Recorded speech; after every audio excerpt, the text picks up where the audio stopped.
Hi, I'm Jackie, a 24-year-old marketing specialist working in downtown Chicago. Trust me, what I'm about to tell you is a perfect example of why you should never ignore your gut feelings about people. Jackie, Bob is different. He makes me feel alive again. My mom gushed, her eyes sparkling as she reminisced about meeting him at a chair auction 3 years ago. I forced a smile, but something felt off right from the start. Your mom seems really happy, though, Martha said as we sipped coffee at our favorite cafe. Maybe give him a chance. I'm trying, I admitted. But every time I see them together, he's always there, hovering. Over time, the signs piled up. Mom stopped making decisions on her own. First, her spontaneous lunch visits to my office stopped. Then, even her infectious laugh seemed to fade.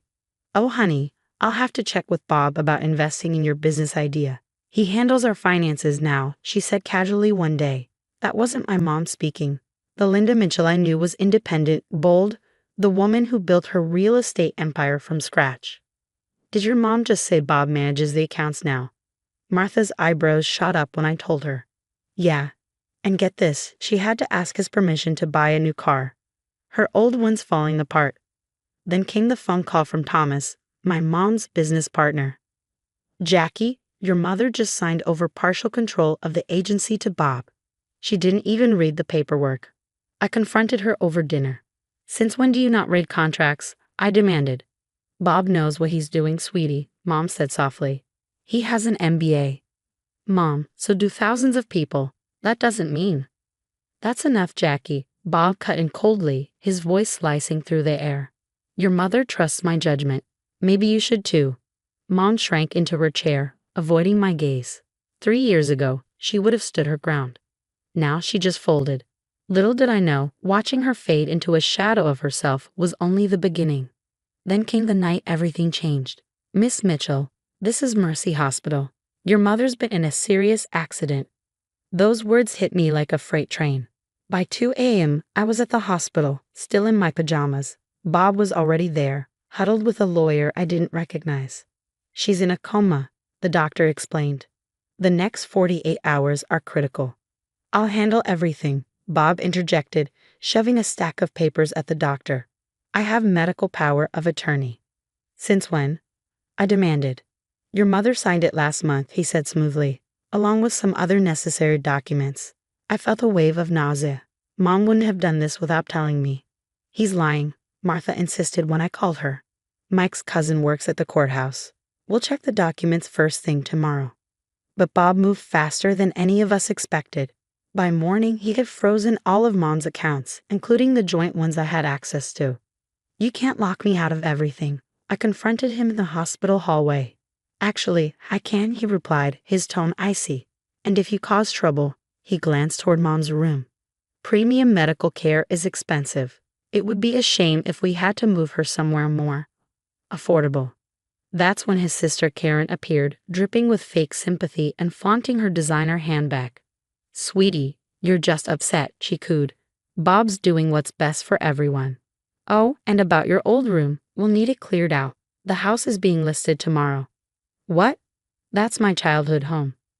Was, Karen corrected, smirking. The new deed shows different ownership. Devastated, I called Thomas. They're selling everything, I sobbed. Give me an hour, he said. I've been keeping records. When I met Thomas at his office, my hands shook as he laid out the evidence. Look at these property transfers, he said grimly. All perfectly legal on paper. But the timing, something didn't add up. These transfers were backdated, Thomas said, his voice grim. Bob's been planning this for months. And Jackie, he's done this before. Mike burst in, waving his phone. I found something. 3 other women. 3 other cities, same pattern. Marry, accident, assets vanish. Did he get caught? I asked, though I already knew the answer. Mike shook his head. No, the women either died or gave up fighting. I felt the walls closing in. Every lawyer I called hit the same roadblock. Everything looked perfectly legal. The documents are too clean, one attorney admitted, almost like they were prepared well in advance. Martha helped me document everything while I camped out at Mom's bedside. Every conversation, every threat, every suspicious visitor. I recorded it all. You don't want to do this, Jackie, Bob warned one night, his tone as cold as the hospital's fluorescent lights. I've dealt with troublemakers before. Is that what happened to the others? I shot back. Were they troublemakers too? His face changed, a flicker of menace crossing his features. I don't know what you think you know. I know enough. Then you know I always win. Always. He leaned closer, his voice a venomous whisper. By the way, your mother's insurance might not cover extended care. Shame if she had to be moved to state facilities. Helpless, I watched movers empty our family home. Karen oversaw everything, making sure every valuable disappeared into storage. I left with one box of clothes and my laptop. But what they didn't know was that hidden inside my laptop were copies of every document, every transaction, and every piece of evidence Thomas and Mike had uncovered. Bob thought he'd won, his biggest mistake, leaving me alive and angry. Unlike his other victims, I wasn't going to disappear quietly. The money's moving through shell companies, Thomas explained, spreading out documents across his desk. Look at these timestamps, transfers at midnight. Like clockwork. Late nights in Thomas's office became my new normal. That's where I met Diana. She stumbled in one rainy evening, looking exhausted. I saw your posts in the fraud victim forums, she said softly. Bob Turner, he did the same thing to my aunt. Did she make it? I asked. She shook her head, tears pooling in her eyes. No, complications from her injuries right after he drained her accounts. Then came the breakthrough. Mike burst into Thomas's office, breathless. You won't believe what Karen let slip at happy hour. What? She was drunk, bragging about vacation homes in the Caymans, multiple properties, all bought within days of Bob's previous wife's accident. That's when I started recording every interaction with Bob. Sign these transfer papers for the agency, he demanded one night. Why the rush? Market's hot.